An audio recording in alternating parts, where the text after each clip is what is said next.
di bulan ini, gereja kita bertemakan mengenai pengenalan terhadap Roh Kudus.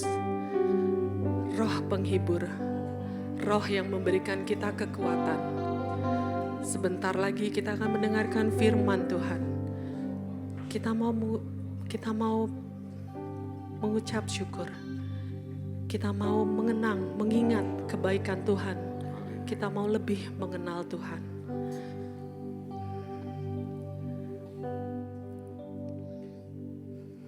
Bila ku buka mataku dan lihat wajah-Mu, ku terkagum. Bila ku lihat hidupku dan karya tangan-Mu, ku tersanjung karena semua yang baik. Thank you, Lord. Semua yang baik dalam hidupku, itulah karya-Mu. Kau beri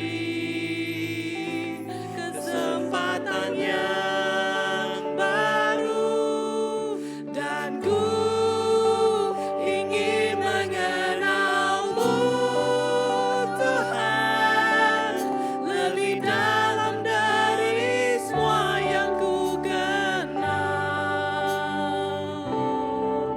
Tiada kasih yang melebihi-Mu. Ku ada untuk menjadi penyembah-Mu. Bila ku buka mataku, dan lihat wajah-Mu, yes Lord, ku terkagum. Bila ku lihat hidupku dan karya tangan-Mu, ku tersanjung karena semua yang baik dalam hidupku. Jemaat diundang untuk berdiri. Kita mau terima firman Tuhan. Kau beri kesempatan yang baru, dan ku ingin mengenal-Mu, Tuhan, lebih dalam dari semua yang ku kenal. Tiada kasih yang melebihi-Mu.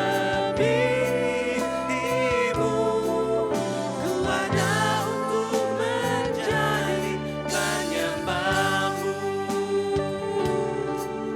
dan ku ingin mengenal-Mu, Tuhan, lebih dalam dari semua yang ku kenal.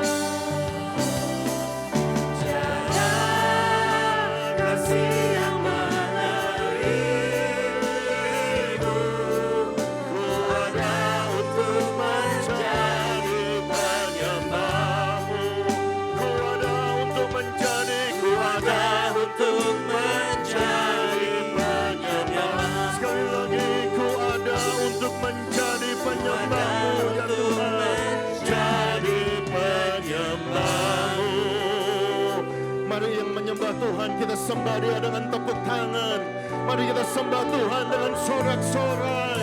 Pujian bagi Tuhan, kebesaran keagungan bagi Tuhan.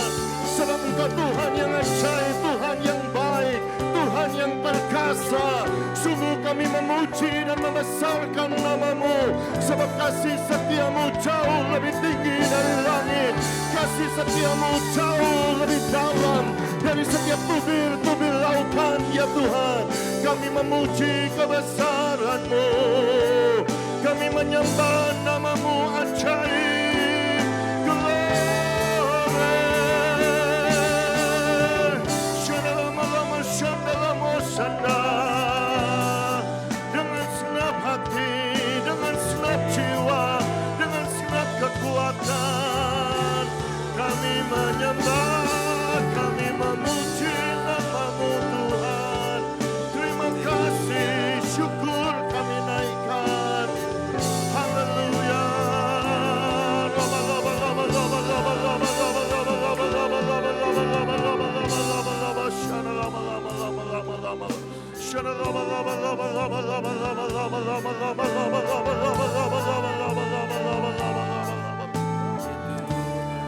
Sungguh kami bersyukur ya Tuhan, pada hari yang pertama minggu ini.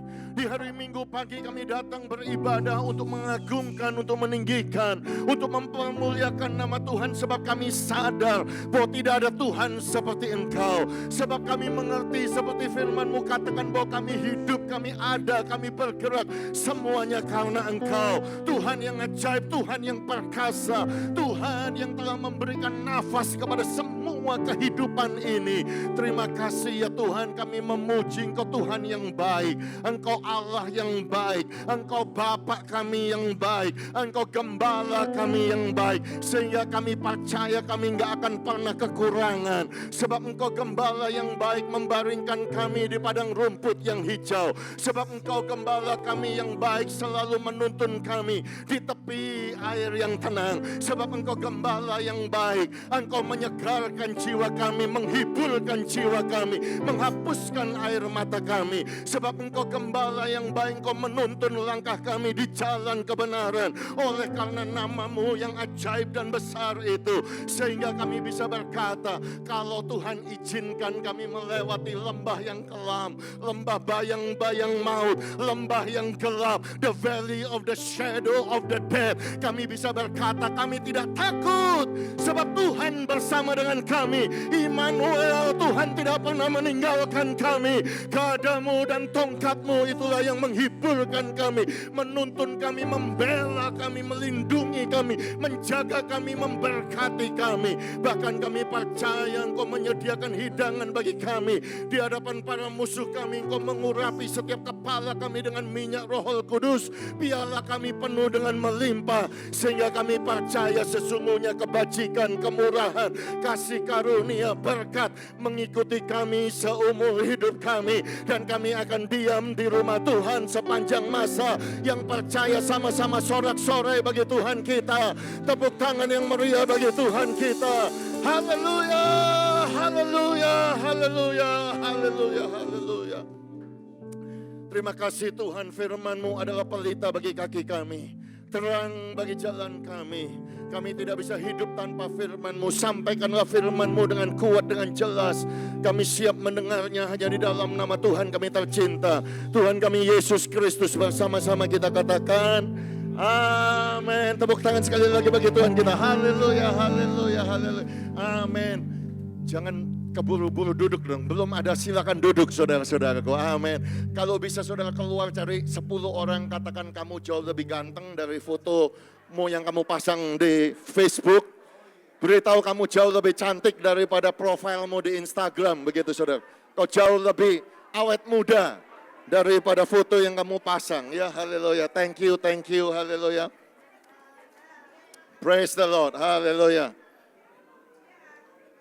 Amen. Haleluya.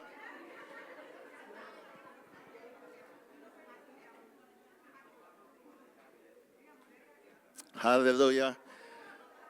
Puji Tuhan. Kalau saudara sudah kasih salam, baru saudara boleh duduk. Amin. Haleluya.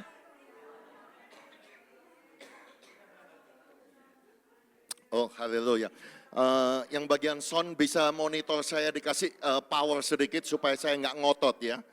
Yang sound system tolong monitor saya dikasih power sedikit. Thank you, puji Tuhan.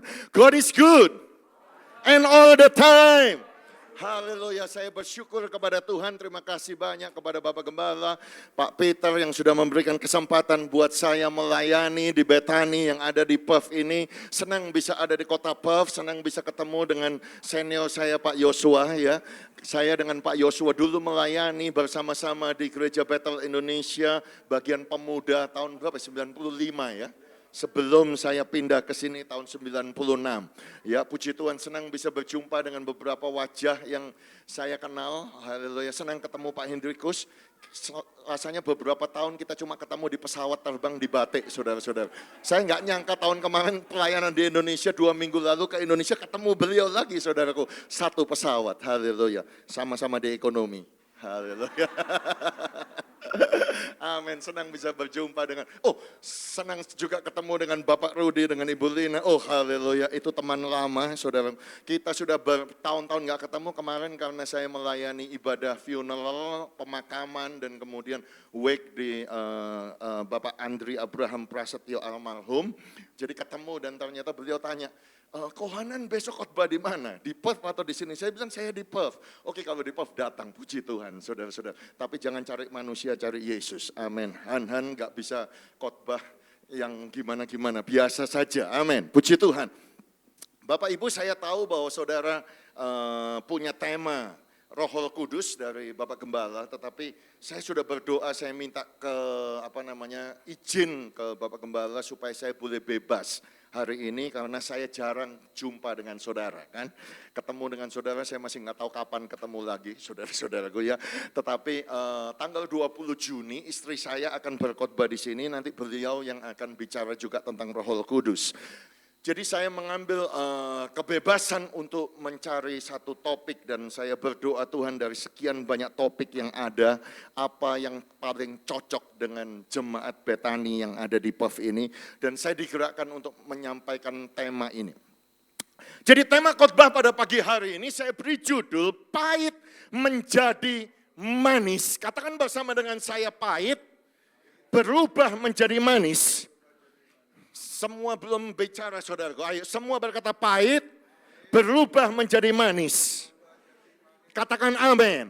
Jadi dengan satu tujuan saudaraku, semua yang pahit di dalam hidup saudara, di dalam nama Tuhan Yesus Kristus, Tuhan bisa mengubahnya menjadi manis. Mungkin ada di antara saudara hari ini hati saudara pahit sekali. Uang saudara dicak sama teman, pahit sekali. Istri saudara, suami saudara mengkhianati saudara, pahit sekali.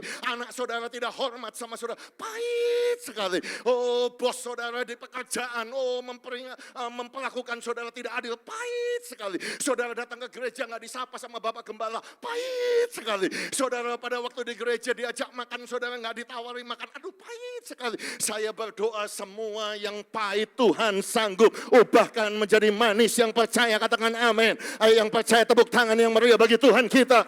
Glory, haleluya. Amin. Saya berdoa supaya pernikahan saudara yang pahit diubahkan menjadi manis. Saya berdoa supaya suasana hati saudara yang penuh dengan gloomy, penuh dengan gerutu, komplain, marah di rumah diubahkan menjadi manis. Oh haleluya. Dan ternyata ada mujizat pahit berubah menjadi manis di dalam Alkitab. Mari kita buka bersama-sama mujizatnya terjadi di Mara dan di Elim. Di Keluaran pasal yang ke-15 ayat yang ke-22, Musa menyuruh orang Israel berangkat dari Laut Teberau. Lalu mereka pergi ke padang gurun Syur. 3 hari lamanya mereka berjalan di padang gurun itu dengan tidak mendapat air. Sampailah mereka ke Mara. Semua berkata Mara. Tetapi mereka tidak dapat meminum air yang ada di Mara itu karena apa saudaraku? Pahit rasanya. Itulah sebabnya dinamai orang tempat itu Mara. Sekali lagi semua berkata Mara. Lalu bersungut-sungutlah bangsa itu kepada Musa. Kata mereka, apakah yang akan kami minum? Musa berseru-seru kepada Tuhan dan Tuhan menunjukkan kepadanya sepotong kayu. Musa melemparkan kayu itu ke dalam air, lalu air itu berubah menjadi manis.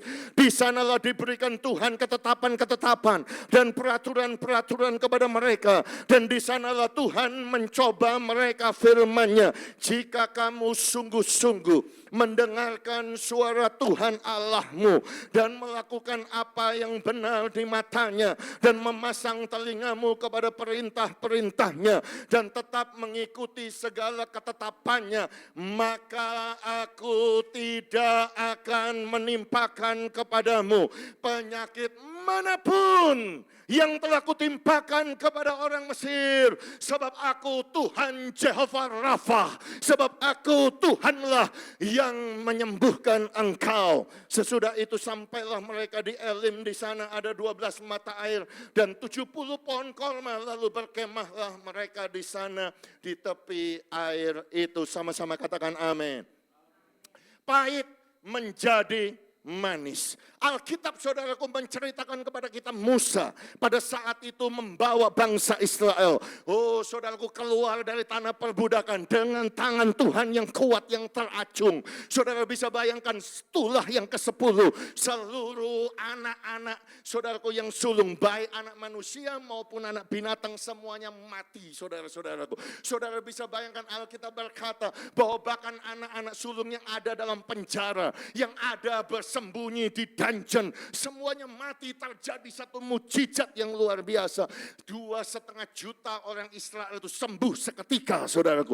Dikatakan mereka, saudaraku, menjadi tentara yang kuat. Mazmur berkata, none feeble among them. Semuanya sehat, tidak ada yang sakit. Walaupun 400 tahun mereka malnutrisi, mereka tidak bisa makan. Karena mereka didenda, mereka dipaksa kerja rodi. Mereka tidak punya status, tidak punya tabungan, tidak punya rumah, tidak bisa makan, namun semuanya sehat, saudaraku. Mukjizat tanda darah bukan saja keselamatan, tetapi tanda kesembuhan. Bukan saja kesembuhan, tapi berkat. Karena apa? Karena mereka keluar dengan kaya raya, saudaraku. Oh, mereka punya emas, mereka punya perak. Saya bisa bayangkan mereka mengetuk pintu.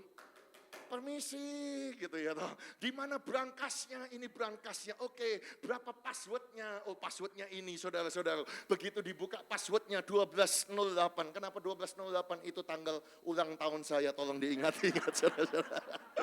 Jadi begitu dibuka, saudara-saudara. Oh, dapat emas, dapat perak, dapat pakaian. Mereka keluar, saudara, disertai tiang awan, tiang api. Ketemu dengan laut Teberau. Ketemu dengan laut merah. Tuhan membelah laut merah. Saudara ingat cerita itu? Mereka melewati laut merah, saudaraku, di tanah yang kering. Dikejar 600 tentara, kuda, kereta kuda, chariot daripada Firaun. Semuanya tenggelam di laut itu. Mereka sampai di padang gurun. Mereka bebas merdeka, saudara-saudaraku. Dan setelah mereka bebas merdeka, itu kisahnya mulai mereka berangkat dari laut Teberau, jadi laut merah itu. Ya, di teks kita, di padang gurun. Dikatakan 3 hari nggak ada air, saudara-saudara. 3 hari nggak bisa minum, 3 hari nggak bisa makan, 3 hari nggak bisa mandi, 3 hari stres, saudara-saudara. Saya bisa bayangkan kalau orang tidak punya air, saudara-saudaraku. Saudara bagaimana makan, bagaimana istirahat. Mereka semuanya stres, rasanya mau mati, saudara-saudara. Ketika mereka berjalan 3 hari di padang gurun, ternyata mereka ketemu satu sumur, saudaraku, yang namanya Mara. Oh haleluya. Siapa di sini yang sudah pernah ke Mara? Angkat tangan saudara. 1, 2, 3, saudaraku ya. Pak Effendi ikut saya di rombongan yang dulu kita bisa masuk Mara. Waktu saya dengan Ibu Erni kemarin, kita cuma lewat tok foto dari luar, nggak boleh turun. Ya, atau karena ditutup, karena bahaya dan lain sebagainya. Tapi bagi saudara yang belum pernah ke Mara, ini foto Mara, saudaraku ya. Jadi Mara itu ada sampai hari ini. Jadi kalau saudara, rombongan kami yang akan datang 21 Desember, nanti kami akan berangkat, saudaraku, lewat Mesir. Jadi belum tentu kami bisa, tetapi kelihatannya Mara seperti ini, saudara. Ada airnya apa enggak, Pak Hanan? Enggak ada airnya. Kosong, saudara-saudara. Ya, toh? Nah, terus apa yang dilakukan ketika tiba di Mara? Ini foto saya, saudara-saudaraku. Saya mau mejeng sebentar. Puji Tuhan, saudaraku ya. Nah, saya ini di Mara, saya berdoa di Mara. Ya. Jangan perhatikan gantengnya saya waktu berdoa. Nana kuyon, saudara-saudara. Tetapi kami berdoa di Mara. Saudara tahu apa yang kami doakan di Mara? Kami berdoa, Tuhan, semua yang pahit jadi manis. Di sini ada yang pahit hati. Di sini ada hati yang penuh dengan kepahitan. Dalam nama Yesus jadi manis. Kira-kira begitu, saudara. Itu yang kami doakan. Makanya khotbah ini bertujuan cuma satu. Saudara pulang dari tempat ini semuanya manis. Senyumnya manis. Sukacitanya manis. Pernikahan saudara manis. Karakter saudara manis. Ayo tepuk tangan yang meriah bagi Tuhan kita. Haleluya. Amin. Haleluya. Jadi ketika mereka sampai di Mara, saudaraku, ternyata airnya pahit. Saya nggak tahu kenapa airnya kok pahit. Pak Hanan, warnanya apa? Warnanya hitam atau warnanya coklat? Saya juga nggak tahu. Rasanya kayak apa? Saya nggak tahu, saudara. Cuma saya dulu ingat, saudaraku, karena keluarga mama ke atas, saudaraku, semuanya Chung Isen, saudara, herbal medicine, saudara-saudara. Jadi kalau bikin obat tradisional Cina, sudah kental, hitamnya minta ampun, begitu saya minum, nggak enak rasanya, mau saya tumpahkan. Iya apa iya? Siapa yang pernah minum air pahit? Obat pahit. Ya kira-kira mungkin begitu, saudara-saudara. Jadi mereka waktu minum air pahit, mereka komplain sama Musa. Mereka berkata, Musa, ini airnya pahit. Kita nggak bisa minum. Tolong dong doakan. Jadi Musa berseru kepada Tuhan. Dan Tuhan menunjukkan kepada Musa sepotong kayu. Kok kayu, saudara-saudara? Padahal mereka di sana, saudara, keluar dari Mesir, saya bilang apa? Mereka punya banyak pakaian. Iya toh? Kenapa Tuhan nggak suruh lempar baju aja salah satu? Banyak kok bajunya. Kalau Tuhan bikin mujizat tidak perlu tergantung bahannya. Di situ ada banyak batu. Kenapa bukan batu? Kenapa di situ banyak pasir? Kenapa bukan pasir? Kenapa di situ mereka bawa emas dan perak? Kenapa enggak emas yang dilemparkan ke dalam air? Tuhan bikin yang pahit menjadi manis. Tuhan bisa-bisa, saudara-saudara. Tetapi kenapa kok harus sepotong kayu? Karena sepotong kayu itu mau menunjukkan kepada Musa satu gambaran, mengajarkan kepada saudara dan saya satu gambaran. Kalau saudara mau yang pahit jadi manis, engkau butuh kayu. Kayu apa yang dimaksudkan di situ adalah lambang daripada kayu salib. Karena di atas kayu salib itulah Yesus Kristus mati terkutuk menjadi dosa karena kita. Supaya kita yang berdosa dibenarkan karenanya. Yang percaya katakan amin. Yang percaya tepuk tangan yang meriah bagi Tuhan kita. Glory, haleluya. Jadi kalau saudara percaya kepada salib daripada Kristus Yesus, saudara-saudara, bahwa ternyata itu adalah lambang the cross. Dan hanya melalui pengorbanan Kristus Yesus di atas kayu salib. Yang pahit dirubah menjadi manis. Kalau hari ini ada yang masih pahit, ganjel dalam hati saudara. Rasanya saudara menyesal. Karena saudara berbuat kesalahan. Saudara menyesal dan pahit. Percaya saudara-saudara. Hari ini Tuhan bisa bikin manis. Yang percaya sama-sama katakan amin. Karena di Mara itulah. Di Mara itulah, sekali lagi saya ulang, di Mara itulah Tuhan pertama kali menyatakan dirinya sebagai apa?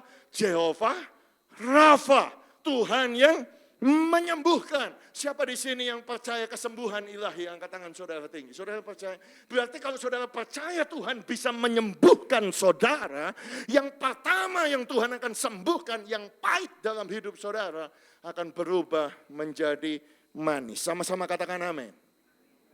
Jadi ada 3 poin yang saya mau tekankan kepada saudara bagaimana kita bisa belajar dari pahit menjadi manis. Poin yang pertama saudaraku, jangan respon yang negatif terhadap Tuhan ketika mengalami pahitnya kehidupan.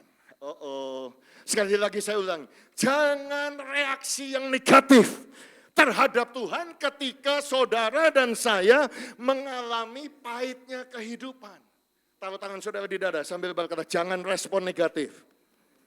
Ayo semua berkata, jangan bereaksi negatif terhadap Tuhan ketika mengalami pahitnya kehidupan. Katakan amin. Waduh Pak, kok begitu Bapak khotbahnya? Jadi kehidupan ini bisa pahit. Oh bisa, saudara-saudara. Maaf saudaraku, karena ketika engkau jadi orang Kristen, saudaraku, tidak dijamin hidup saudara semuanya manis. Bank account saudara manis, bos saudara manis, saudaraku. Pemimpin kerja saudara manis, guru saudara manis, diaken saudara manis, gembala saudara manis gak? Sorry. Kalau saya di Sydney tanya gembalanya manis-manis, kalau senyum langsung pipit 2, saudara-saudaraku.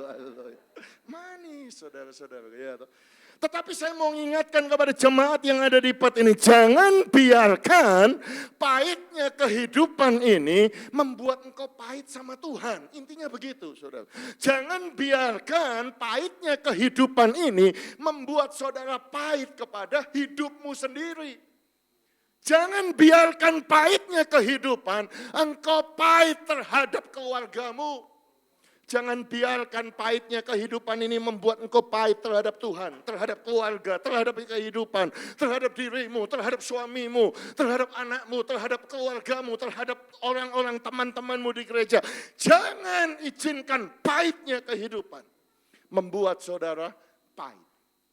Karena ternyata ada, saudaraku, orang yang awalnya manis berubah jadi pahit. Saudara tahu nggak di dalam Alkitab ternyata ada.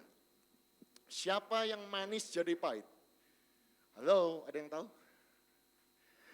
Namanya Naomi, saudara-saudara. Naomi itu arti namanya, saudaraku, pleasant, pleasure, enjoyment, gentle, sweetness. Naomi itu, saudaraku, arti kata Naomi adalah dia adalah perempuan yang manis, penuh dengan sukacita, penuh dengan kenikmatan, penuh dengan kesenangan. Dia gentle, dia lemah lembut, dia manis, saudara-saudara. Hidupnya manis pada awalnya. Kenapa? Karena suaminya juga manis pada awalnya. Karena suaminya namanya Elimelek. Elimelek, Pak, berarti mereka percaya Tuhan. Percaya Tuhan. Karena nama Elimelek adalah My God is my King.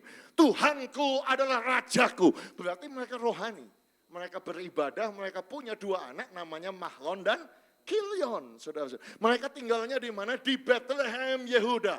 Bethlehem, Yehuda. Bethlehem adalah rumah roti, Yehuda artinya praise. Jadi mereka ada di tempat di mana ada hadirat Tuhan. Mereka beribadah, mereka memuji Tuhan.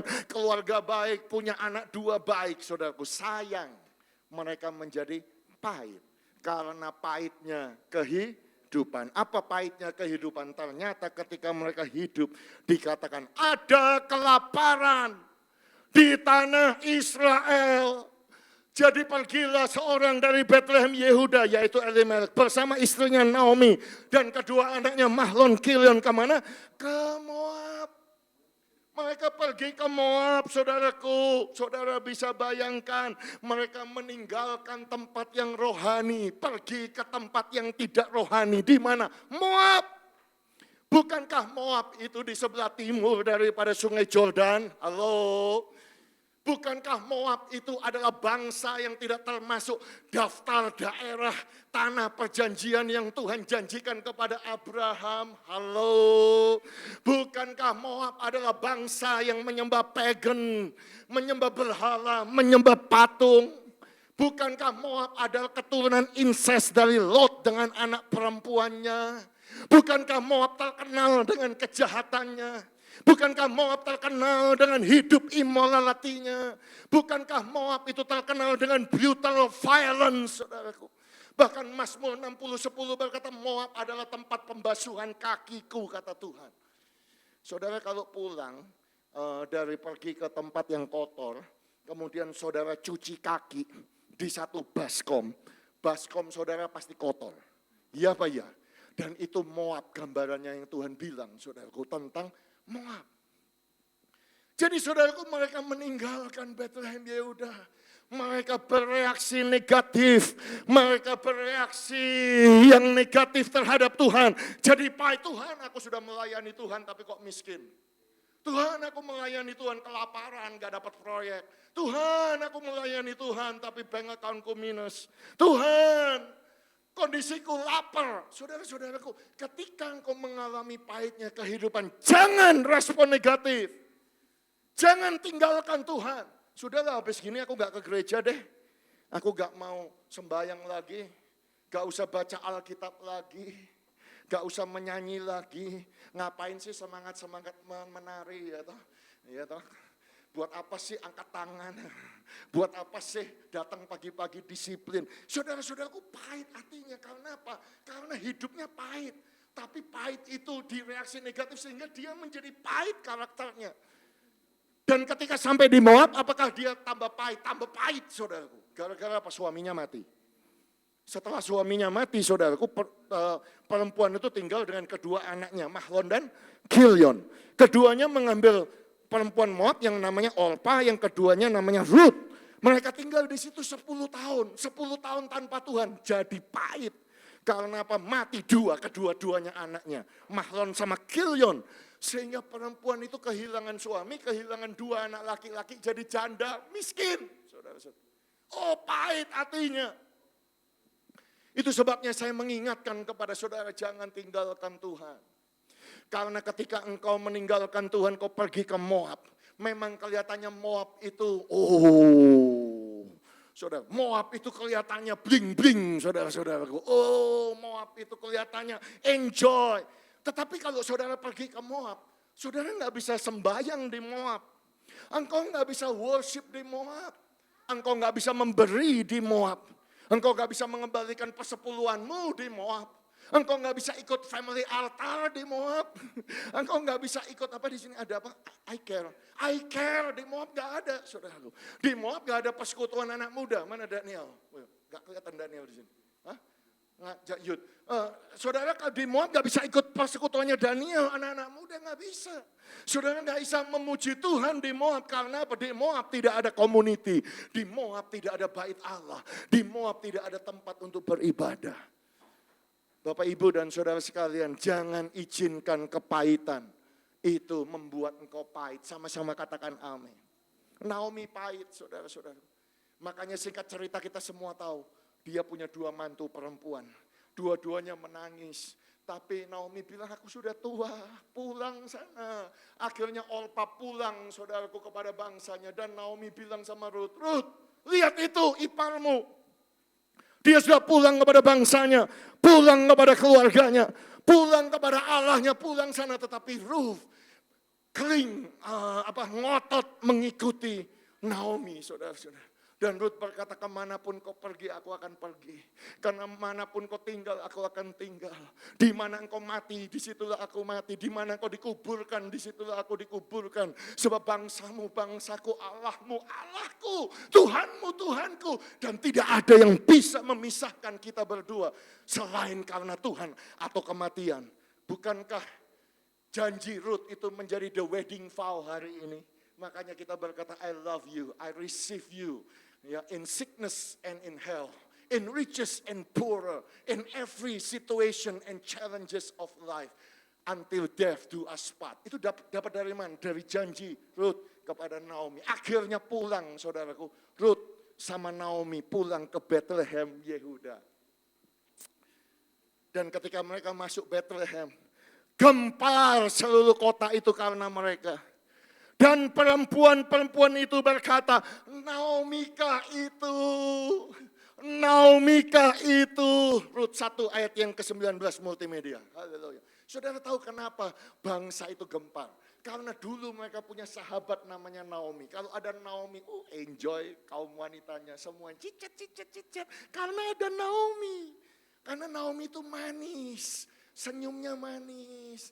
Dia suka tersenyum, dia baik hati, dia murah hati, dia gentle, dia lembut, dia manis, semua orang. Tapi ketika Naomi pergi, saudaraku 10 tahun, saudara, kehilangan yang manis. Jadi di Bethlehem sudah gak ada yang manis lagi, saudara-saudaraku. Ya, toh? Nah, jadi semua gempar Naomikah itu. Tapi Naomi bilang begini, jangan sebutkan aku Naomi. Tetapi sebutkanlah aku marah. Saudara-saudara. Maksudnya Naomi, jangan panggil aku manis. Panggil aku pahit, marah. Jadi Naomi ternyata tahu cerita Alkitab. Dia baca the Hebrew Bible. Dia baca Taurat daripada Musa. Dia tahu nenek moyangnya ditolong oleh Tuhan. Keluar cari air, ketemu air pahit. Jadi Naomi bilang, pahit, aku pahit. Bukan manis lagi. Kenapa, saudara? Karena dia nyalakan Tuhan. Sebab yang maha kuasa telah melakukan banyak yang pahit kepadaku. Jadi dia salahkan Tuhan karena Tuhan ini loh yang bikin aku pahit. Itu Tuhan. Karena dengan tangan yang penuh aku pergi. Dengan tangan yang kosong Tuhan memulangkan aku. Saudara bisa bayangkan ketika dia pergi mungkin dia bawa deposito, saudaraku. Mungkin berapa puluhan miliar, kira-kira begitu saudara-saudara. Tapi waktu pulang minus, saudara-saudara. Ini Tuhan yang bikin pahit. Dengan tangan yang penuh aku pergi, tangan kosong Tuhan memulangkan aku. Mengapa engkau menyebutkan aku Naomi? Mengapa engkau panggil aku manis? Jangan. Karena Tuhan telah naik saksi menentang aku. dan yang maha kuasa telah mendatangkan malapetaka kepadaku. Bapak, Ibu, Saudara yang saya kasihi. Oh, saya berdoa Tuhan apa yang harus saya sampaikan pada minggu ini di Perth. Karena saya lihat jadwal saudara-saudaraku. Saya mungkin paling cepat ketemu saudara mungkin 3-4 bulan lagi. Saudara-saudara. Tetapi saya digerakkan oleh Tuhan. Tuhan mau ngomong begini buat saudara. Mungkin ada di antara saudara hari ini saudara pahit. Jangan reaksi negatif. Jangan izinkan saudaraku kepahitan dalam hidup ini membuat saudara pahit. Hari ini percaya. Tuhan adalah Jehovah Rafa. Dia bisa menyembuhkan setiap yang pahit menjadi manis dalam nama Yesus. Yang percaya katakan amin. Ayo yang percaya tepuk tangan yang meriah bagi Tuhan kita. Oh percaya saudaraku. Itu sebabnya poin yang kedua saya katakan. Kenapa engkau jangan reaksi negatif kalau terjadi kepahitan dalam hidup ini saudara-saudara. Karena dalam Yesus, dalam Tuhan ada penghiburan dan pengharapan. Yang setuju katakan amin. Taruh tangan saudara di dada sambil berkata saya percaya. Dalam Tuhan ada penghiburan. Dalam Tuhan ada pengharapan. Katakan amin. Jadi kalau saudara percaya dalam Tuhan masih ada penghiburan. Dalam Tuhan masih ada pengharapan. Never give up on God. Oh haleluya. Ada satu kata pepatah yang bagus. Do not give up on God. Because He will never give up on you. Dengan kata lain, jangan engkau tinggalkan Tuhan. Sebab Tuhan tidak pernah meninggalkan engkau. Saudaraku, dalam kehidupan ini, selama engkau tidak pernah give up kepada Tuhan, engkau nggak mungkin dikalahkan. Sekali lagi saya ulangi. Selama dalam kehidupan ini, bencana apapun, malapetaka apapun, mara bahaya apapun, tragedi apapun yang terjadi. Selama engkau tidak pernah menyerah kepada Tuhan. Haleluya. Selama engkau never give up on God, engkau tidak akan bisa dikalahkan. Ya. Beberapa teman ini ada dalam ibadah funeral kemarin. Saya masih lihat Tante Gin hadir. Pak Juan ada, Pak Peter dengan Ibu, Pak Effendi. Banyak di antara saudara yang hadir kemarin dan semua pada bertanya kepada saya. Pak Hanan gimana kejadiannya? Begini, Pak Andre dipanggil Tuhan. Saudara-saudara, saya mau katakan kepada saudara, saya tahu itu berita kurang bagus saudara-saudara. Tetapi kita harus percaya bahwa Tuhan itu baik. Amin. Apapun yang terjadi dalam kehidupan kita, untuk Pak Andri enak, dia udah langsung bersama dengan Tuhan. Tetapi bagi yang ditinggalkan ini, mengalami pahitnya kehidupan, mengalami sesuatu yang tidak disangka-sangka, sesuatu yang mendadak, sesuatu yang di luar nalar, saudara-saudaraku seperti Naomi, ingat jangan respon yang negatif kepada Tuhan. Yang kedua selalu percaya dalam Yesus ada pengharapan, ada penghiburan. Sama-sama katakan amin dan tepuk tangan yang meriah bagi Tuhan kita. Jadi do not give up. Jangan give up untuk berdoa. Jangan give up untuk menyembah. Jangan give up untuk membaca firman Tuhan. Kalau saya beri ilustrasi ini saudaraku, saya mau ngomong begini. Jangan tiru ikan barakuda. Pak, apa hubungannya sama barakuda? Ikan apa itu? Kalau saudara tidak tahu ikannya, saya punya fotonya saudara. Ini ikan namanya barakuda. Bentuknya horor saudara. Serem saudara-saudara. Karena dia predator. Karena dia makan ikan-ikan kecil saudara. Kalau saudara masukkan dia dalam akuarium, siapa yang punya akuarium mau coba piara ikan barakuda, saudara-saudaraku. Ini adalah barakuda di akuarium, dia akan makan semua ikan mas yang ada dalam akuarium saudara. Karena dia ada predator. Satu ketika ada orang mau main-main sama ikan barakuda. Saudara. Ini kisah nyata. Dia punya akuarium panjang saudara-saudara ya. Dia taruh ikan barakuda di situ, dia kasih makan ikan mas seperti gambar itu. Dia kasih makan ikan mas, begitu ikan masnya masuk langsung dihantam saudara, dia makan saudara. Tapi orang itu mau main-main sama ikan barakuda di ujung sebelah kiri daripada akuarium itu. Dia pasang satu kaca bening yang tebal saudara, ditaruh satu sisi kecil begini saudara-saudara di ujung sini. Dan kemudian dia masukkan ikan mas kecil satu di bagian yang sebelah sini, saudara. Begitu ikan barakuda lihat ada ikan mas di situ dalam kecepatan tinggi 60 km per jam. Mungkin saudara, boom, langsung kebentul kepalanya sama kaca. Sakit bukan main. Yang punya akuarium, rasain lu. Kapok lu katanya ya. Oh sakit, balikin. Baru 1 menit kembali lagi dihantam. Bong! Karena dia bisa lihat itu ada ikan jalan-jalan di situ. Tapi dia nggak bisa lihat ada kaca lagi pembatasnya. Saudara. Bong 1 menit. Bung lagi saudara. Dikerjain. Lama-lama ikan barakudanya mulai capek saudara. Karena setiap kebentur sakit. Aduh sakit gitu saudara-saudara. Frekuensinya tambah lama tambah berkurang saudara. Ditunggu 1 jam sekali. Bung, masih gak menyerah dia. Yang punya akuarium duduk-duduk ngopi. Bung, 3 jam sekali. Masih belum menyerah. Tapi akhirnya tetap dikasih makan. Di bagian yang bebas ini dikasih makan supaya dia makan gitu. Jadi dia makan di sini tapi dia rasanya panas gitu ya. Saya bisa makan ikan mas di sini tapi ada 1 ikan mas yang berenang secara bebas itu kok gak bisa aku makan kira-kira. Dibiarin begitu saudaraku, yang punya akuarium, saudaraku malam-malam jam 2 pagi, bung, dia bangun pagi, wah ikan itu gak menyerah ya. Masih terus berusaha makan, saudara-saudara. Dibiarin sama dia tambah lama frekuensinya tambah berkurang, saudara-saudara. Berkurang. 1 minggu dia biarin mulai berkurang. 1 bulan dibiarin, kadang-kadang dia masih dengar pagi-pagi, bung, masih kurang, masih gak patah semangat dia. Masih never give up ikan itu, saudara.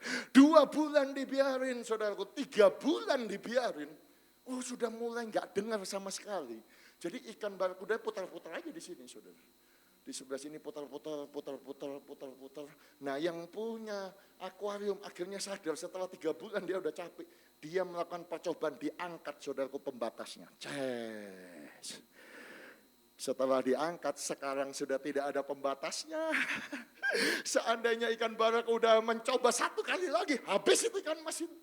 Tapi ternyata ikan barakudanya enggak pernah. Begitu sudah dekat sama ikan mas, putar balik sudah.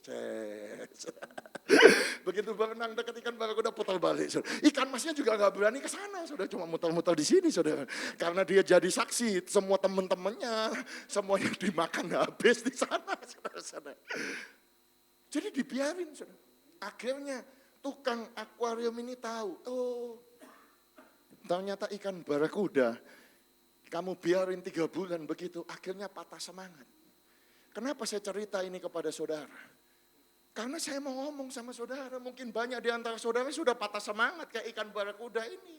Saya sudah coba Pak, sudah ikut ke gereja Pak. Saya sudah melayani Pak, gak sembuh-sembuh Pak. Saya sudah berdoa tetap bangun pagi encok kumat. Aduh Pak tetap Pak, saya sudah berdoa belum terjadi berkat Pak. Sampai sekarang Pak, rumahku sama Pak, mobilku yang masih belum lunas Pak, anakku belum bertobat Pak. Tuh. Aduh saya mau berkata yang sama, seandainya saya bisa ngomong bahasa ikan barakuda, saya bisa ngomong sama ikan itu, saya akan ngomong, ikan coba 1 kali lagi, engkau pasti berhasil. Saya juga mau ngomong yang sama kepada jemaat Betani HOB, coba sekali lagi, jangan patah semangat. Tuhan pasti tolong, Tuhan pasti jawab, Tuhan pasti jamah. Yang percaya dijamah Tuhan katakan amin. Yang percaya ditolong Tuhan katakan amin. Yang percaya Tuhan sanggup katakan amin. Haleluya. Jadi jangan pahit, ada penghiburan, ada pengharapan. Saya suka sekali Mazmur 34 berkata, mata Tuhan tertuju kepada orang benar.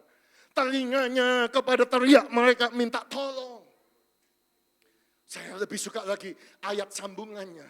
Apabila orang-orang benar itu berseru-seru, maka Tuhan mendengar.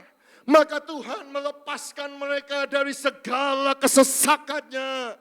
Hari ini kalau saudara pahit, dengar ketika engkau berseru, ketika engkau berteriak minta tolong, Tuhan mendengar, Tuhan melepaskan dari semua kesesakanmu. Ayat itu enggak berhenti sampai di situ, masih ada sambungannya saudara. Dikatakan Tuhan itu dekat kepada orang-orang yang patah hati. Tuhan itu menyelamatkan orang-orang yang lemuk jiwanya. Oh, the Lord is close to the broken hearted. The Lord save those who are crushed in the spirit. Tuhan itu dekat dengan orang yang putus asa. Tuhan dekat dengan orang yang broken heart. Hari ini kalau ada yang pahit hidupnya, saya mau katakan Tuhan dekat sama saudara. Tuhan gak pernah tinggalkan saudara. Tuhan pegang tangan saudara. Tuhan hiburkan saudara. Apapun keadaan keluarga saudara. Apapun masalah yang kau hadapi. Kenapa? Karena konklusinya di ayat yang ke-20. Kemalangan orang-orang benar itu banyak. Tetapi Tuhan melepaskan dia dari semuanya itu. Oh, jadi ternyata kemalangan orang yang sungguh-sungguh itu banyak. Ternyata kesusahan, penderitaan orang yang suci itu wakeh, saudara. Bahasa Jawanya, saudara. Ternyata banyak. Memang saya pun yang sudah melayani masih bisa mengalami kemalangan, masih bisa mengalami penderitaan. Tetapi saya percaya Tuhan melepaskan dia dari semuanya itu. Sama-sama tepuk tangan yang meriah bagi Tuhan kita. Haleluya. Yes, the righteous person have many troubles, but believes the Lord delivers him from them all. Oh, haleluya. Saya percaya ayat itu, saudara. Itu sebabnya Naomi di pasal yang pertama. Dalam kitab Rut cuma 4 pasal. Pulang saudara baca sendiri. Pasal pertama dia pahit sekali. Pasal kedua dia mulai ada titik pengharapan karena Rut tiba-tiba ketemu dengan Boas. Kaget dia, saudara. Hari ini saya tidak khotbah tentang Boas, tidak khotbah tentang Rut, saudaraku. Saya mau saudara ada di posisi Naomi. Janda, tua, anak laki 2 mati. Di zaman itu perempuan tidak dihargai. Di zaman itu perempuan tidak boleh punya sertifikat tanah.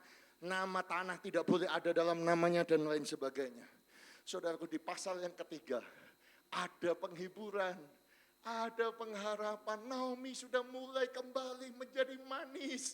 Kenapa saudara-saudara? Karena ternyata dialah yang memulai inisiatif itu. Supaya Rut bisa ketemu dengan Boas. Dia berkata di pasal yang ketiga. Lalu Naomi mertuanya itu berkata kepada Rut. Anakku, oh haleluya, my daughter. Oh saudaraku, bukankah di pasal 1 dia marah sama Rut? Iya toh? Pulang saja kamu. Karena apa? Karena dia menyalahkan mantu perempuannya. Kalau anak kandungku laki mati itu gara-gara kamu. Kira-kira begitu, saudara. Tapi ada satu perubahan di pasal yang ketiga. My daughter, apakah tidak ada baiknya jika aku mencari tempat pelindungan bagimu supaya engkau bahagia? Oh, saya suka bahasa Inggrisnya, saudara. My daughter, I must find a home for you. Where you will be provided well for. Saudara-saudaraku. Oh, saudara yang tahu caranya. Itu semua kan Naomi orang Israel. Saudara. Orang Israel kan tidak suka sama perempuan asing. Saudaraku janda, saudara. 10 tahun gak punya anak, saudara-saudara. Ya, saudara bisa bayangkan kondisi. Jadi Naomi tiba-tiba punya satu pengharapan kepada mantunya. Jangan khawatir anakku. Duduk sajalah menanti anakku sampai engkau mengetahui bagaimana kesudahan perkara ini. Sebab orang itu tidak akan berhenti sebelum diselesaikannya perkara itu pada hari ini juga. Pertemuan yang romantis akhirnya ketemu Boas dengan Rut di pasal yang ketiga. Di pasal yang keempat terjadi mujizat. Terjadi penebusan itu saudaraku kepada Rut. Dan kemudian apa yang terjadi? Kita harus loncat. Rut tiba-tiba hamil. Tiba-tiba melahirkan. Dan ketika Rut melahirkan, saya loncat di pasal yang keempat. Sebab itu perempuan-perempuan berkata kepada Naomi. Ini kata semua perempuan-perempuan sama Naomi. Terpujilah Tuhan yang telah rela menolong kau pada hari ini. Dengan seorang penebus. Termasyurlah kiranya nama anak itu di Israel. Dialah yang akan menyegarkan jiwamu. Dialah yang akan memelihara engkau pada waktu rambutmu telah putih. Sebab menantumu yang mengasihi engkau telah melahirkannya. Perempuan yang lebih berharga bagimu dari 7 anak laki-laki. Perhatikan ayat yang ke-16. Dan siapa Rut? Naomi mengambil anak itu serta meletakkannya pada pangkuannya. Dan siapa yang mengasuhnya? Naomi lah yang mengasuhnya. Dan tetangga-tetangga perempuan memberi nama kepada anak itu katanya. Pada siapa? Pada Naomi. Yang melahirkan Rut. Tapi yang terima anaknya Naomi. Pada Naomi telah lahir seorang anak laki-laki. Mereka menyebutkan namanya Obed. Dialah ayah Isai, dialah ayah Daud. Oh haleluya. Bapak, Ibu, dan saudara yang kekasih, ternyata Tuhan menghiburkan Naomi. Naomi jadi sadar, Naomi jadi manis kembali. Dia dihiburkan sampai putih rambutnya. Sampai dia tua, dia disegarkan, dia kembali menjadi Naomi. Karena ketika dia ganti nama jadi pahit, Tuhan gak pernah ganti namanya menjadi Mara. Tuhan tetap panggil namanya manis atau nama Naomi. Itu sebabnya saya ingatkan kepada jemaat Betani HOB yang ada di Perth ini. Engkau mungkin boleh ganti nama saudara menjadi pahit, tapi Tuhan tidak pernah punya rencana kepahitan atas hidupmu. Engkau tetap dipanggil untuk menjadi manis. Yang percaya sama-sama katakan amin. Dan tepuk tangan yang meriah bagi Tuhan kita. Haleluya. Poin yang terakhir saudaraku, Tuhan sanggup memakai, Tuhan sanggup memulihkan setiap penderitaan menjadi satu kemuliaan. Taruh tangan saudara di dada sambil berkata, saya percaya Tuhan sanggup memakai dan memulihkan setiap penderitaan saya menjadi suatu kemuliaan. Katakan amin. Saudaraku, percayalah, saudara lihat Naomi menderita, saudaraku 10 tahun dia menderita. Tapi ketika dia kembali ke Bethlehem Yehuda, artinya apa? Dia kembali mencari Tuhan. Dan ketika dia kembali mencari Tuhan, dia mendapatkan penghiburan dan pengharapan. Dia melihat tanda ajaib, saudara. Dan ternyata Tuhan bisa mengubahkan yang pahit itu, semuanya diubahkan menjadi manis. Dan pada Naomi lah, saudaraku, lahir Obed, Isai, Daud, dan akhirnya Mesias lahir, saudara-saudara. Dan semuanya itu terjadi mulai di Bethlehem Yehuda. Saudaraku, ada benang merah. Nanti kapan kalau saudara belajar Alkitab, ada satu kemuliaan yang dinyatakan di Bethlehem mulai dari kisah Rut, Boaz, dan Naomi. Tuhan bisa mengubahkan setiap penderitaan saudara menjadi satu platform untuk memberkati saudara. Sekali lagi saya ulangi, Tuhan bisa mengubahkan setiap penderitaan menjadi satu stepping stone untuk memberikan kepada saudara sukacita, kebaikan, dan damai sejahtera.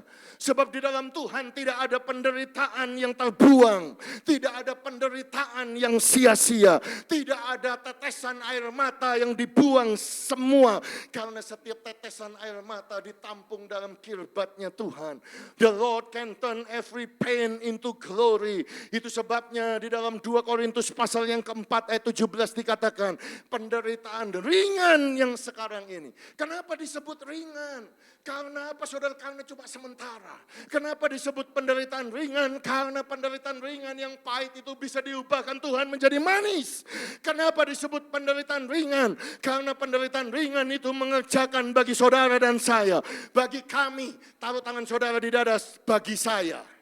Mengerjakan bagi saya apa? Kemuliaan kekal yang melebihi segala-galanya. Jauh lebih besar daripada penderitaan kami. Jauh lebih besar dari pencobaan yang kau alami. Jauh lebih besar dari masalah yang kau alami. Itu sebabnya saya katakan gak ada penderitaan yang pahit. Karena apa? Kalau saudara percaya ayat itu, semua penderitaan saudara manis.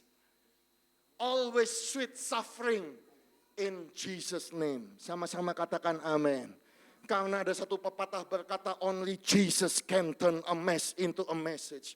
Only Jesus can turn a test into a testimony. Only Jesus that can turn a trial into a triumph. Only Jesus can turn a victim into a victory. Hanya Yesus yang bisa merubah satu mess kekacauan menjadi satu pesan khotbah. Hanya Yesus yang bisa mengubahkan ujian menjadi satu kesaksian. Hanya Yesus yang bisa mengubahkan satu penderitaan pencobaan menjadi satu kemenangan. Hanya Yesus yang bisa mengubah korban menjadi pemenang, bahkan lebih daripada pemenang. Tepuk tangan yang meriah bagi Tuhan kita. Haleluya. Pemain musik boleh kembali, saya tutup dengan satu kesaksian. Oh, haleluya, haleluya, haleluya. Bapak, Ibu, dan saudara sekalian, tanggal 17 Agustus 2024 tahun yang kemarin, belum 1 tahun, saudaraku, saya foto bersama dengan Bapak Joko, dengan Ibu Joko, saudaraku. Ini hari kemerdekaan di Hotel Novotel Samator di kota Surabaya. Bapak, Ibu, dan saudara sekalian, Pak Joko dengan Ibu Joko, saya kenal ini, mereka menikah, saudaraku, pada tanggal 18 Maret 1984. Ini ada foto kawinnya, saudaraku. 18 Maret 1984. Mereka bukan orang Kristen. Pak Joko Suyono dengan Ibu Endang Pipit bukan orang yang percaya Yesus Kristus Tuhan. Mereka menikah baik, mereka punya kepercayaan agama yang lain, mereka beribadah, mereka saya tahu ini Pak Gembala ada rekamannya. Oke. Ya. Jadi mereka beribadah, mereka berpuasa di dalam kepercayaan mereka. Ibu Joko berkata kepada saya, Pak Hanan, hidup saya sebetulnya semuanya enak, Pak. Tanggal 2 Desember 1984, kami dikaruniai Tuhan putri kami yang pertama, Pak. Namanya Asma Ranti. Kami panggil Ranti. Tuhan itu baik. Dan kemudian aku hamil lagi, Pak. Anak yang kedua, laki-laki. Tahun 1986. Kami beri nama Duta Aji. Tapi Pak, Duta Aji waktu 3,5 bulan usianya, tiba-tiba dia panas. Dia demam. Kami cepat-cepat pergi ke rumah sakit. Kami waktu itu ada di Jakarta, kami pergi ke rumah sakit Cipto Mangunkusumo. Duta Aji tinggal di rumah sakit 1 bulan, Pak. Dokter cari penyakitnya nggak ketemu, Pak. Setelah itu Duta Aji mati, Pak, meninggal. Hatiku pahit rasanya kehilangan seorang anak. Menurut agamaku, rumahku itu sial. Saya harus pindah rumah, Pak. Akhirnya pindah-pindah rumah di Jakarta. Kemudian anak ketiga saya lahir, Pak. Tahun 1998. Aku hamil lagi. Sekarang anak perempuan, Pak. Tak kasih nama Citra Puspitasari. Tapi baru 7,5 bulan, Pak. Tiba-tiba nafasnya hilang. Cepat-cepat kita pergi ke rumah sakit Cikini. 1 minggu di rumah sakit Cikini. Mati, Pak, anakku. Aduh, kok hidupku kok sial begini. Pindah lagi rumah, pindah-pindah karena kepercayaan mereka. Anak yang keempat lahir, Pak. Tahun 1991, laki-laki. Kita kasih nama Adi Trisna. Tapi 10 bulan, Pak, batuk-batuk. Gara-gara batuk-batuk kita bawa ke rumah sakit harapan kita. Kali ini karena sudah 2 mati, Pak. Yang ketiga ini kita bilang sama yang punya rumah sakit, dokternya harus bule, harus dari luar negeri. Kami siap bayar semuanya dan lain sebagainya. 3 bulan, Pak, anakku di rumah sakit. Gak ada ketemu penyakitnya, mati, Pak. Saudara bisa lihat 3 foto bayi ini, saudara-saudaraku. Seorang ibu yang kehilangan anak 3 kali, saudara. Pahit hatinya, stresnya bukan main. Bapaknya sampai bilang, iya, ibu ini sampai stres waktu itu, Pak. Jadi kadang-kadang bangun pagi, Pak, ke rumah sakit, Pak. Anak ini orang di rumah sakit. Ini orang Jawa, saudara-saudara. Bapak ini, Bu, sudah mati anakmu, mati. Belum, saudara. Stresnya sudah sampai begitu, saudara. 3 anak mati, pahit hidup. Tetapi karena pelajaran daripada agama mereka, mereka mulai berdoa. Mereka mulai mencari Tuhan. Mereka mulai berpuasa 5 bulan. Mereka mulai sembahyang, saudaraku, ya. Dan Ibu Joko berkata, Pak Hanan, waktu saya sembahyang, Pak, kira-kira jam 2 pagi, saya habis puasa, saya habis sembahyang pagi, Pak. Tiba-tiba di kamar ada seorang sosok putih terang benderang, Pak. Benderang, terang benderang. Aku gak bisa lihat wajahnya, Pak. Tiba-tiba aku dengar suara, ikutlah aku. Aku jalan kebenaran dan hidup. Aku kaget, siapa Tuhan, siapa ini? Kok datang kepada saya padahal saya gak pernah tahu Tuhan ini. Besoknya, Pak, saya kan harus nganter Ranti, anak yang pertama sekolah Katolik. Saudara tahu di Jakarta adalah Santo Franciscus Assisi, sekolah mantan Presiden Obama. Dia datang tanya sama ibu-ibu, Bu, aku tuh sembahyang, Bu. Yang datang putih siapa itu? Mereka bilang, Bu, itu Tuhan Yesus. Gak mungkin, Tuhan Yesus, Bu. Gak mungkin, loh, aku bukan orang Kristen. Kok didatangi Tuhannya orang Kristen? Aku kan gak berdoa sama Tuhannya orang Kristen. Kenapa Tuhan orang yang Kristen datang? Iya, itu Tuhan Yesus. Ibu cepat ke gereja, Bu, cepat. Gak mungkin aku ke gereja, suamiku imam, bisa dibunuh aku sama suamiku. Ibu harus ke gereja, nah, tapi karena penglihatan itu, Ibu Joko ngomong sama saya, Pak, akhirnya saya sembunyi-sembunyi, Pak, cari gereja yang bukan hari Minggu di Jakarta, hari Rabu, waktu doa malam. Saya datang ke gereja, begitu saya datang, dengar pujian dinaikkan, nangis, terus nangis, gak bisa berhenti, air mata terus mengalir dari awal ibadah sampai pulang, Pak. Tapi saya merasakan ketika saya menangis itu rasanya beban ini yang berat. Anakku 3 mati ini berat. Itu tiba-tiba ada yang ngangkat, Pak. Tiba-tiba ada damai sejahtera. Tiba-tiba aku ada kekuatan, Pak. Rasanya dosa, rasanya aku merasa berdosa. Ini diangkat, rasanya aku bisa tenang, Pak. Diambil semuanya. Oh, akhirnya aku terima Yesus Kristus Tuhan sebagai Tuhan dan Juru Selamatku. 3 bulan kemudian aku menyerahkan hidupku untuk dibaptis. Tepuk tangan yang meriah bagi Tuhan. Haleluya. Amin, saudara-saudara. Dan bukan saja Ibu Joko, putrinya yang pertama Ranti dibaptis. Bahkan papa mama jadi seluruh keluarga Ibu Joko tiba-tiba dibaptis satu persatu. Dia selamatkan. Haleluya. Kadang saya juga bertanya-tanya. Ada orang bertanya kepada saya, Pak Hanan, waktu Pak kesaksian seperti itu, kenapa waktu saya berdoa tidak pernah didatangi Tuhan Yesus kayak begitu? Saya juga bilang, saya juga belum pernah didatangi Tuhan Yesus kayak gitu, saudara-saudara. Saya ini pendeta tuh, saudara-saudara, full time. Dari tahun 99 sampai hari ini, 26 years, saudara-saudara. 26 years lebih, saudaraku. Melayani, belum pernah ngalami kayak dia. Tapi satu prinsip yang saya mau kasih tahu kenapa Tuhan Yesus datang sama dia. The Lord is close to the broken hearted. Tuhan itu dekat dengan orang yang patah hati. Tuhan itu dekat kepada orang yang remuk hati. Tuhan itu sayang kepada orang yang kalau saudara pahit seperti Ibu Joko, Tuhan sayang.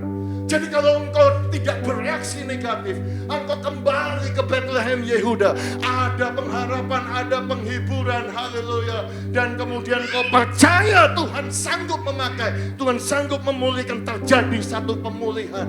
Ibu Joko adalah contohnya. Dia berkata, Pak Hana, Tuhan Yesus itu baik, Pak, sama saya, Pak. Akhirnya saya diganti sama Tuhan. Tahun 1993 aku hamil lagi. Sekarang perempuan, tak kasih nama Mas Teria, nama panggilannya Ria. Tuhan itu baik, Pak. 3 tahun kemudian 1996 aku hamil lagi, Pak. Sekarang anak laki-laki aku diganti. Kita kasih nama Tiko Permadi, gabungan antara Pipit dengan Joko. Sekarang anakku 3 yang hidup, saudara. Ini 3 yang hidup. Nah ini saudara. Tepuk tangan untuk kemuliaan Tuhan. 3 mati, 3 hidup. Tapi kesaksian yang saya mau sampaikan bukan mujizatnya, tapi bagaimana Tuhan mengubah yang pahit jadi manis. Kenapa saya berkata demikian, saudara? Karena saya tanya sama Ibu Joko, Bapak ini tobat, ini tahun berapa tahun? Ibu Joko bilang, Pak, bojoku ini kereng itu juahatnya minta ampun katanya. 12 tahun aku berjuang supaya Pak Joko ini terima Tuhan Yesus. Jadi gimana, Bu? Ya aku nggak mau cerai, Pak. Kalau aku dicerai gimana? Anak-anakku masih kecil, Pak. Jadi aku nggak mau cerai. Jadi gimana, Bu? Ya aku sembunyi-sembunyi ke gereja. Aku bilang, Pak, aku ke pasar, aku ke gereja. Pak, aku shopping, aku ke gereja. Duh, tapi nek kalau suamimu gimana? Ya kalau suamiku imam, kalau dia sembahyang di tempat ibadah itu, ya saya ikut, dia imam. Sebagai istri saya harus di belakang. Saya di belakang, saya juga pintar kok. Saya pintar doanya, saya pengurus dharma wanitanya, terus pokoknya canggih lah, saudara-saudara. Aku ngerti semua kitab-kitabnya begitu, saudara. Jadi gimana, Bu? 12 tahun jalaninya susah, Pak, jalaninya. Ketahuan gak? Ya ketahuan lama-lama, Pak. Sepandai-pandainya tupai melompat ketahuan. Dan ketahuannya bagaimana? Ya satu ketika bojoku ngomong ketika dia mau pergi, katanya perginya lama. Jadi saya cepat-cepat buka Alkitab. Saya baca Alkitab di kamar. Tiba-tiba dia pulang, Pak.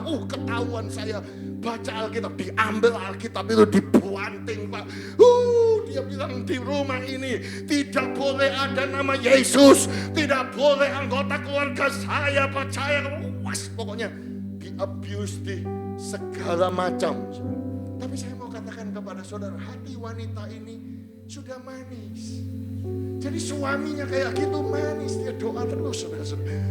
Jadi bagaimana ibu yang nurut sama suami saya?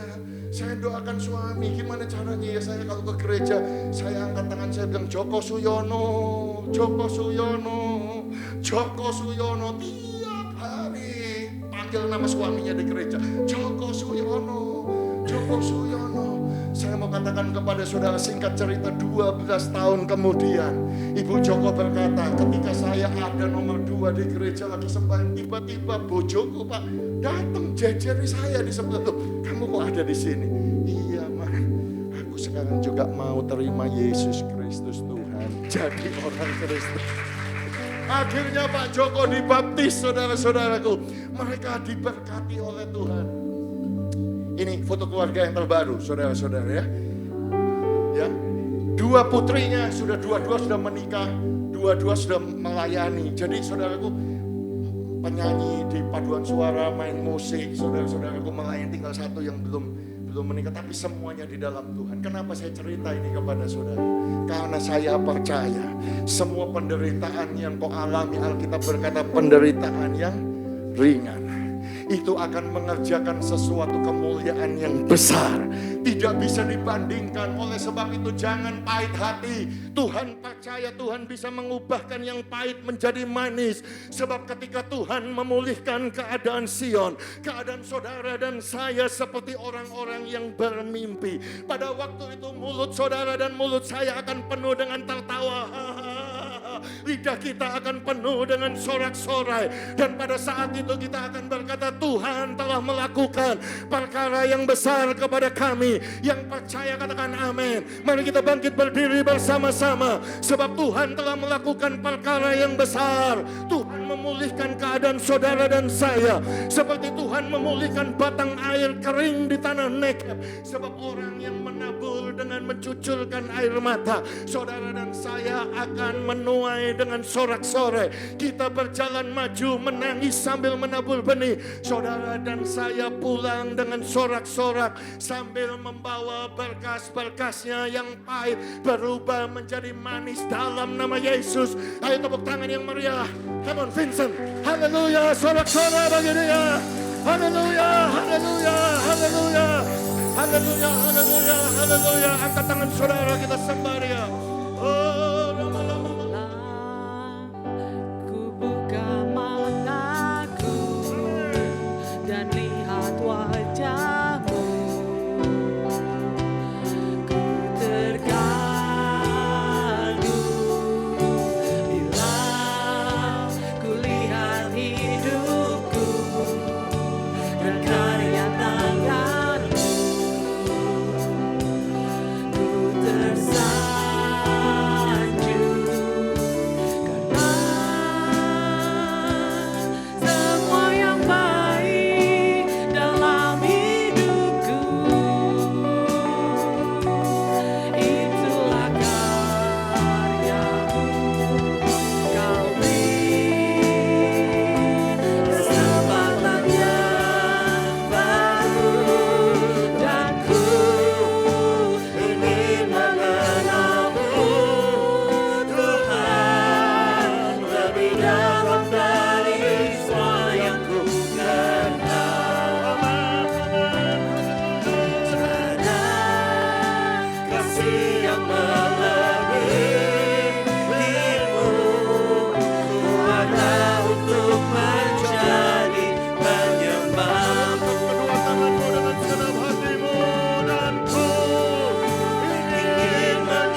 Setiap mata ditutup dalam ruangan ini.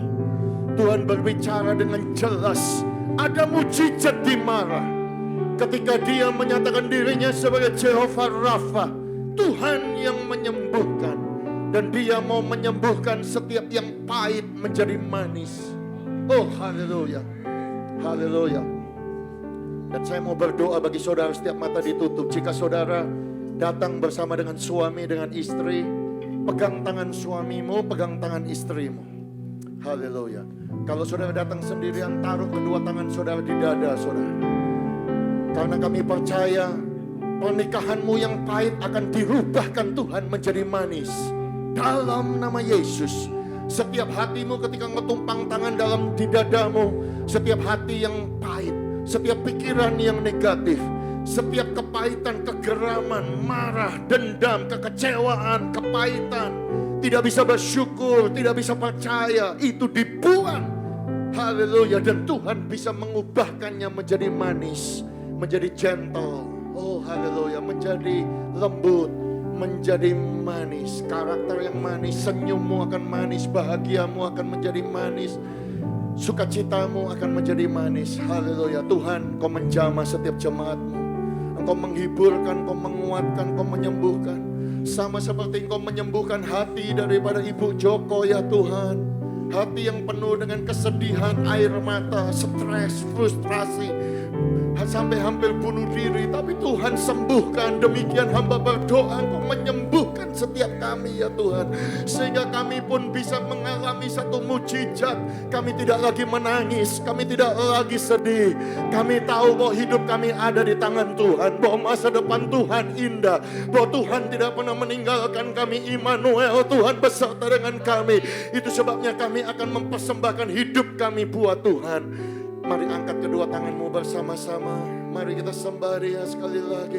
Haleluya. Haleluya. Kami sembah Tuhan. Glory. Haleluya.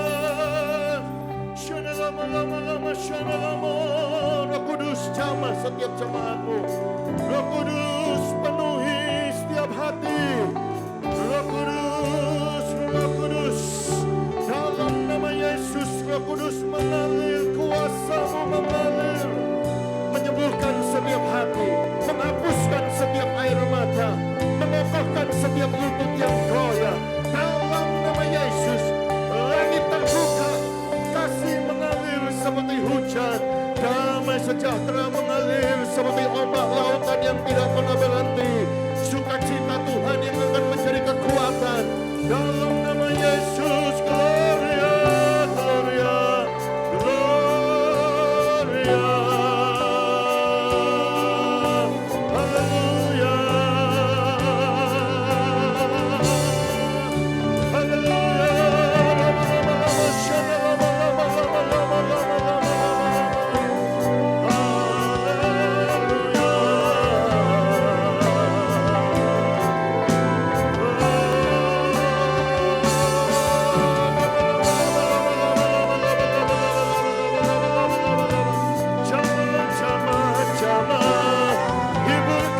Hiburkan setiap umatmu.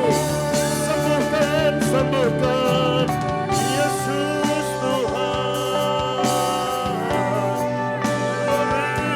Glory, haleluya.